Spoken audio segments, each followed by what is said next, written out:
Well, hello everyone and welcome to Kingdom Death Monster. This is my review of Flower Knight, and well, this is an intriguing expansion as well. So let's get straight down to it. We'll start off with the rule book as always, and as I open it up, or attempt to, we have the contents which is on this page. Well, yeah, and we also can see, well, I don't know if you can actually see because maybe the lighting is not all that great. I'm not sure. Anyway, we have a new campaign right here.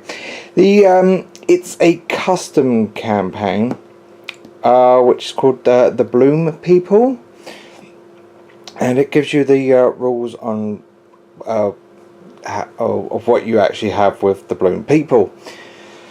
Yeah, you could even build a new weapon and a new helm that's only for the Bloom People, but for any other campaign you can't build them, which is kind of a shame because it's there and, well, you can't build it whatsoever. Yeah, oh yeah, if you want to put it into a new campaign, it goes straight to Lantern Year 5. Otherwise, you'll put it onto the next Lantern Year on the timeline if you're on a current campaign, which should actually really read to Lantern Year 5, or if you've gone past that, the next timeline. Otherwise, that's a bit silly. It's like already in a campaign, you're on Lantern Year 2, so the next Lantern Year is 3, which is, no, that's kind of dumb. So I think that's a little bit of a mistake there. Yeah, and it tells you how to upgrade the game. So put all of the disorders in the disorders, put all your fighting arts and fighting arts, etc., etc. Additional rules for this specific expansion gives you the perishable resources. They just get archived at the end of the settlement phase. That's it. You got parry, so it means you need to get a critical wound. New hunt board, get onto that a little later, and the forest gate. Well, the hunt board starting spaces and the forest gate, we'll get into that now, because they're both the same, really. Well, both part in one. We have the fairy ring, which is something to put on the board, which I quite like. And it also have the tactics deck, which I'll get into a little later. Then we have some nice little story that happens. Yeah, I'm not really going to read it, but there you go. Well, I have actually read it. I mean, have played this expansion. I've got to play this expansion just to make sure I know what I'm talking about. Right, so the hunt is completely different. This is where you're facing either level 1, you're actually right there instead of down there, 2 and 3. We also had the new hunt card, which is called The Forest Wants What It Wants, and it's right there. You put that on Overwhelming Darkness, so you don't actually go for the Overwhelming Darkness space, you go for the Forest Gate space. Yeah. Oh, if you had defeated the Flower Knight, I don't know why I say the come on, I don't know what it is. It's the Flower Knight. Then you get the Flower Knight badge. You also add the Petal Spiral Innovation to the Cement's Innovation deck. The Flower Knight badge is this right here. It allows you to have an evasion token, but it also allows you to draw a tactics card. Right. And the innovation is the Petal Spiral. A very useful innovation, I have to add. Sorry, I might need a drink a little. It also says that it's the Forbidden Dance consequence. So, if you do have Forbidden Dance, this could already be in your deck already. Yeah, who knows? And it's actually pretty good. I like this. It's like regardless of their hunt XP, survivors may select sword for their weapon proficiency. So hunt XP of 0, have a sword. And then it's used in an endeavour. You can roll a dice. Well, no, you do roll a dice. Not you can. You do. If you're using this. That's just me being silly. Right, so lose 1 flower resource. If you do, gain the flower addiction disorder and roll again. Otherwise nothing happens. The flower addiction disorder means that you cannot actually fight anything but the flower knight. When you do fight the flower knight, you could get rid of the flower addiction. There you go, that's easy. 4 or 5 gain +2 survival, which is nice, and +1 understanding, which is nice, and 6 plus +1 sword proficiency level. All this for being a level 0, by the way. So you can keep training up your level 0 to really work on their sword proficiency. That's pretty good innovation right there. Anyway, it's not over just yet. The forest wants what it wants. This replaces the overwhelming darkness, and I do love the artwork on the forest gate. I mean, Spidicles is right here. That's the face of Spidicles. Yeah, I mean, Spidicles is another expansion. But we're just dealing with the flower knight right now. It's actually kind of terrifying if you roll really low, because, well, yeah. It says like if you roll a 1 to 7, it becomes unwelcome, and the survivors find themselves someplace new and bleak, inexplorably standing with the gate at their backs. End the hunt and apply the rules for salvation space on the hunt board, but you can actually up the results by gaining a -1 attribute token of your choice. Add 1 to the result for each survivor. A bleeding token each survivor. Gain random 1 disorder you get each survivor, and archive 1 gear in your grid. That's +1 to result. So you can actually get an 8 or more. I mean, just if you roll a 1, you're going to be going, oh, should we bother or should we not? But that's your choice. Then we have another one which is called Breakthrough. This is part of the parry story event, which is part of the Flower Knight hit location.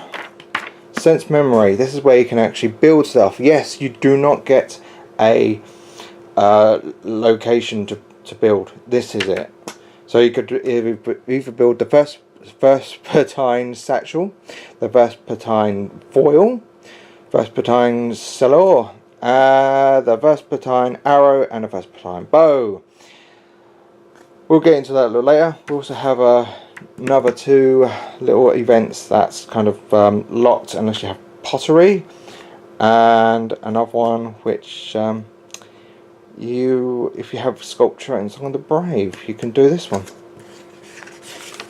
But we also have a warm virus, which comes down to getting the sleeping virus flower, which you get after the story.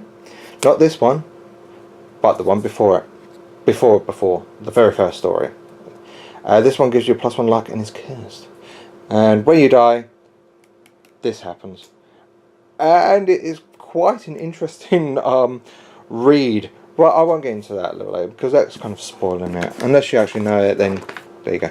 You have Necrotoxic Mistletoes, and I love, yet again, the artwork on it. I do love it.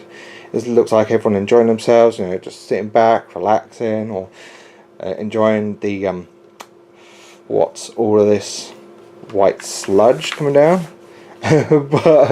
but it's quite deadly, and it could actually give you something that's quite handy. Could.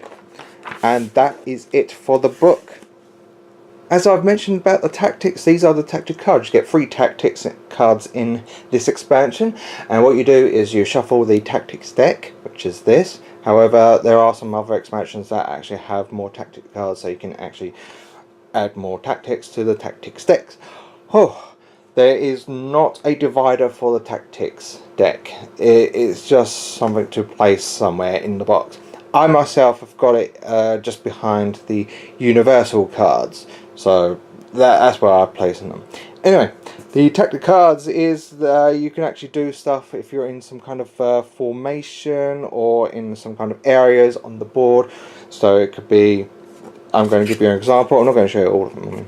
Here you go. This is called diversion tactics. So if your survivors are in these spaces, so it's once per attack before hit location dice are rolled. Any standing survivor who is adjacent to the monster and not being attacked may spend one survival to cancel a hit. Just like that. So if this one's attacking you, you can spend one survival to cancel one of the hits on that. That's it. They're actually not bad. Can be quite useful. You don't actually have to use them. It's just something additional to use if you want to. I have actually used some of these, and I thought they were good when I needed to. The Flower Knight itself comes with all of this, of course, the basic action and the Flower Knight card. I mean, yeah, you can see damage 0, but it actually does make sense. It's just that anyone that's standing in the flower ring, which I'll show you a little later, the Flower Knight will get an extra damage to the attack. So if all of them's on there, level 1 can actually be very dangerous. However, it is quite easy to wound. It's only got toughness of 6. It's movement 7 though. That's quite amazing.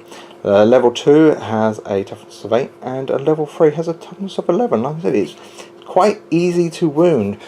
So, you know, it's like one kind of poke and you're wounding it. But it can be still deadly. I mean, this is a level. This is something for the level 3 Heart of the Woods, and it's one of the most scariest things ever. I mean, at the start of the survivor's turn, all survivors adjacent to the board edge are sucked into the darkness of the woods and are lost forever.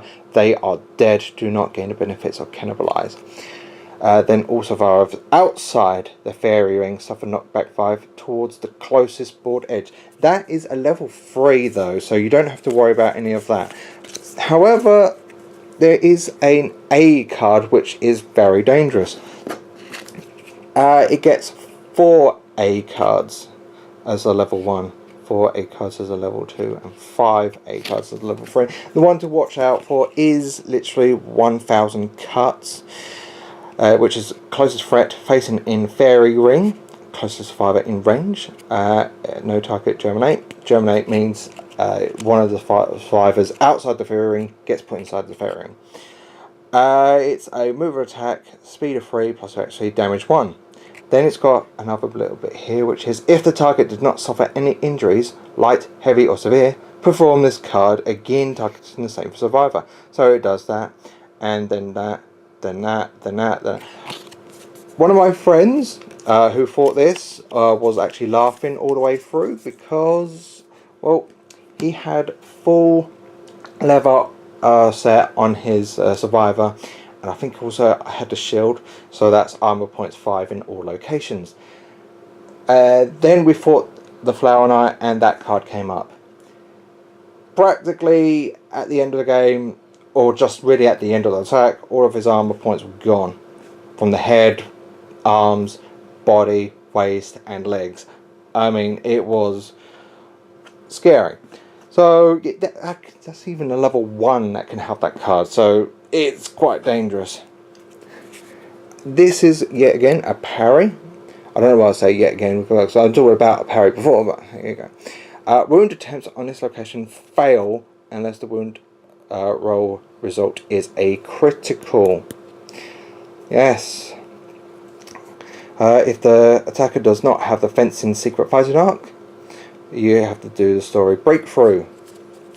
So yeah, the parry is kind of annoying.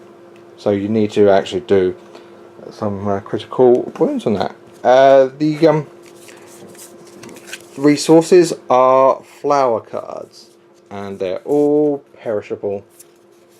Every single last one of them.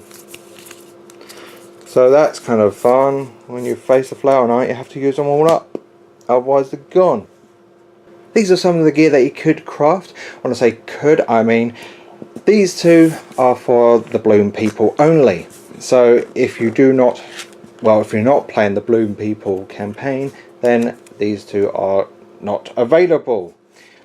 Yeah, I mean, it's not that great. I mean, it's a 3 armor in the head with +1 accuracy. If you manage to do all of this, then while you're being attacked, the monster has -1 speed. You know, that's pretty good, but there's nothing there.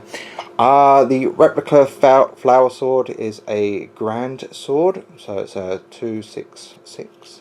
Devastating 1, you cannot dodge. However, if you manage to do all of this, it's got all that. Gains sharp with +1 evasion, but you still can't dodge. So, you know, it's not that great. The sleeping virus flower is something that you've already seen. The satchel, which has 3 green affinity points. Here you go. It's quite nice. You know, you may depart with 1 resource card of that resource is perishable. It is not destroyed. So it's a way to keep your flowers continuing on, just to make sure it's going nice. But also other resource cards. So maybe something like but well, it could be anything really. Something that could actually give you more survival. Canthus plants, perhaps.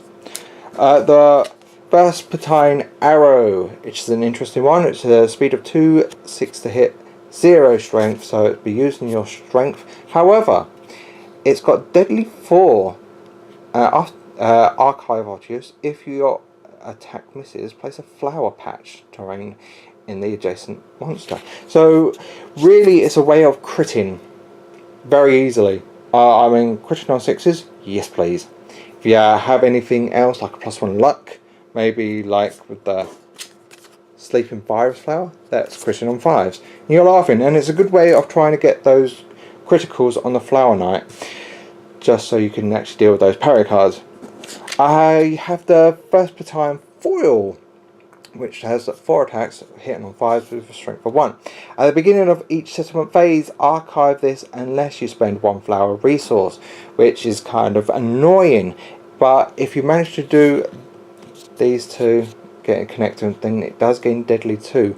So that's critting on 8s, which is not bad.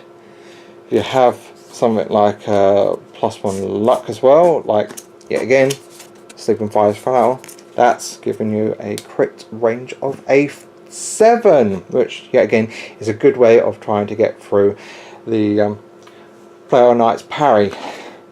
One thing that you can create, which I think is a must really, is the Vespertine Bow. It's 3 attacks, hits on 3, 6, sorry, hits on 3s, only if you have good accuracy.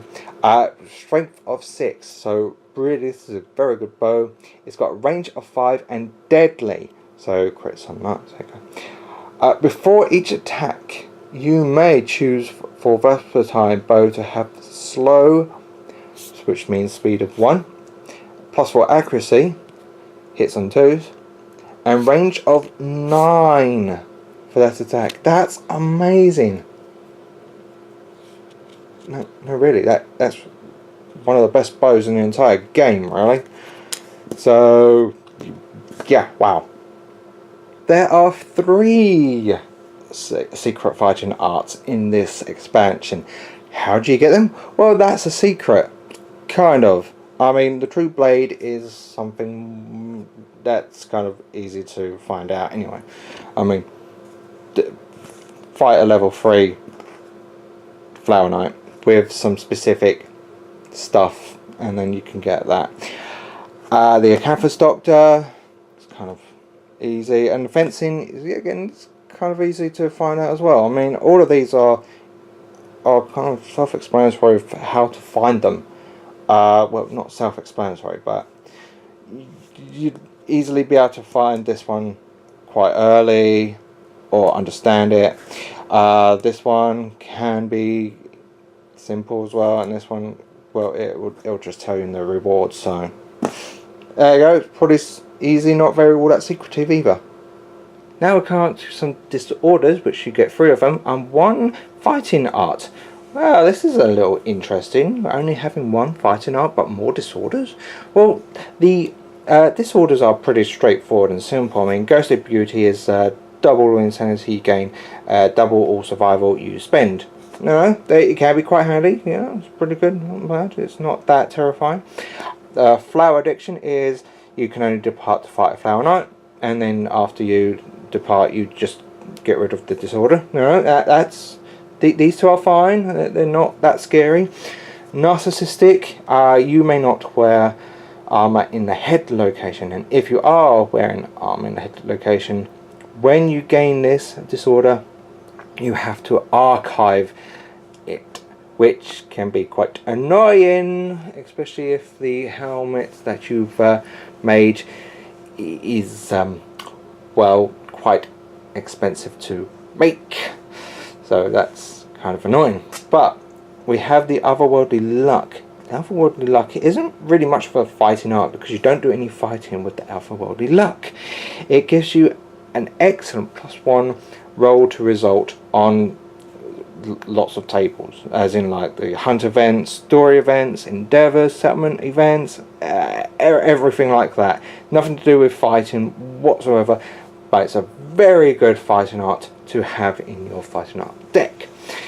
So these are all great, apart from Narcissistic. That's kind of annoying. We get the terrain card, which is the flower patches.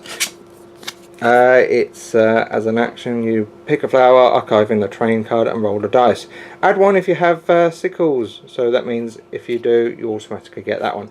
And the one is the flower burst. Overwhelming your senses, you are knocked down and gain 1 bleeding token. That's it. And if you get the 2+, then you get a luck token and a random flower resource. That's it. There's 4 tiles here, mainly because one of the flower patches and the rest are for the arrows. And finally we have the flower knight and the flower garden itself.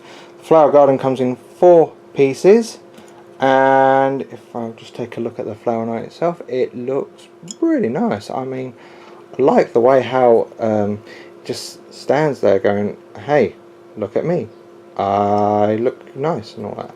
And you've got all these nice sort of like vine bits coming out. It's almost like it's a living, well, it is a living thing, but more like a plant than anything else. Even his sword, I really do like that. It's really good. And of course a flower blooming from his hand. And it always departs right in the centre of the flower field. And this goes right in the middle of the showdown board. Yeah, it's pretty simple. It's all good. And great. So there you have it. That was the Flower Knight expansion. What do I think of this? I think it's a really interesting fight. Kind of easy in trying to beat him, but the level 3, I'm actually terrified. Very much.